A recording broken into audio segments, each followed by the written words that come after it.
When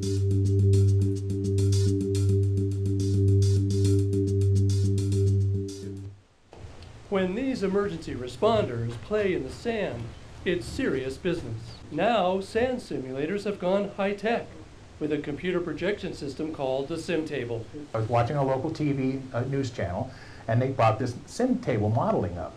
And they showed how it works and how the guys make it start a fire and move out. And I thought, wow, that's great technology. We could use that. The system includes variables like roads and buildings, gas and power lines, thickness of the forest, wind strength and direction, even the angle of the sunlight.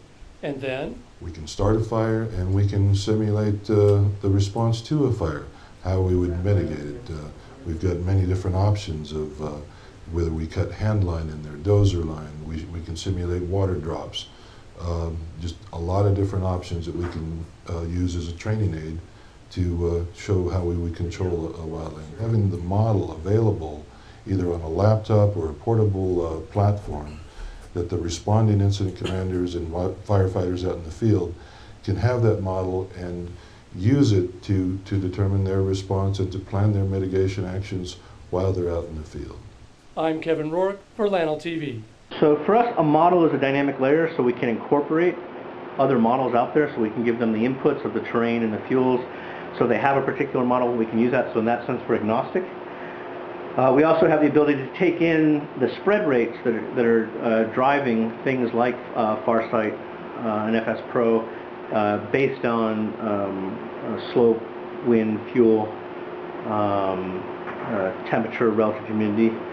But what we're pretty excited about is the ability to take what we're showing you from this progression map. We're doing this for hundreds of fires every year, and so for every fire we have approximately 100,000 data points of how that fire spread based on the fuel type, slope, and wind, and which can be different along the day of that fire. So for instance, when this gets into the canyon here around June 29th, we have a lot of suppression effort here. You'll see it explode into this canyon around the 30th, right here.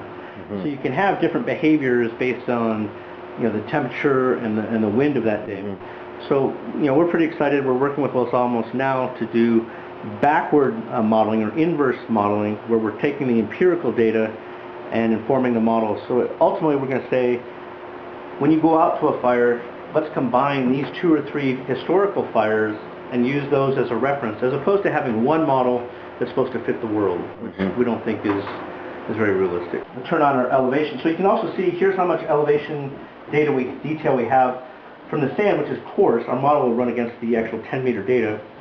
You can see as we add slope shading, how much more detail appears to be there just from the hill shading as I change the shadows again here. Or then here's the fuel types in Santa Fe. So now you can start to see, here's our 2 reservoirs. So if I click here, we'll do a quick fly to here. Maybe can we get an aircraft, can we get a helicopter in here to do a bucket drop? Let's see where we're looking here.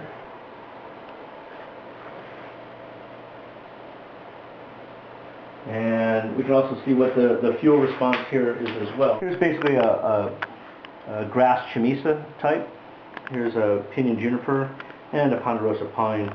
But using the Anderson 13 classifications of number 6 brush and slash, a short needle litter, and 10 a timber litter, which you can think of pretty generic to go across the whole country, which is why a lot of fire behavior analysts will then swap these fuels out regardless of what's there, just because they know how they actually behave, and they use them as general categories. So we think there's a better way of doing that, where we're looking at historical fires. But again, let's start it in the chamisa here and compare that to the PJ, and then we'll move into the ponderosa pine. Maybe a little bit easier to see on the terrain here. Change the wind vector, speed up time.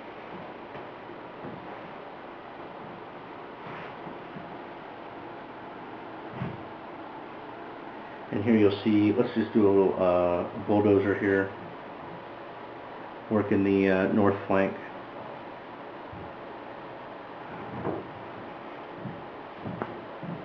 So if the wind were to shift here, they have some containment. You can see the stuff starting to run uphill.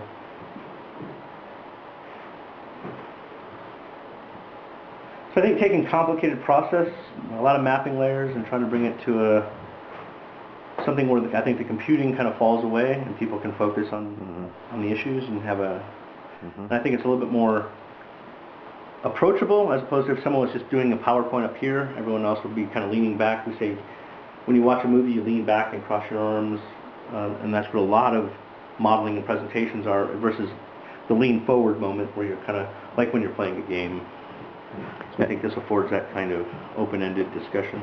Any raster data, so here I'm showing like ownership, but that could be hyperspectral of in infrared, ultraviolet, different, any kind of, anything that can be represented as a raster data, like imagery. Or here we're bringing in things like vector data as well. So raster and vector data are the two categories of GIS data. We support the standards. That initial day, if I go back, notice we can scrub this pretty quickly.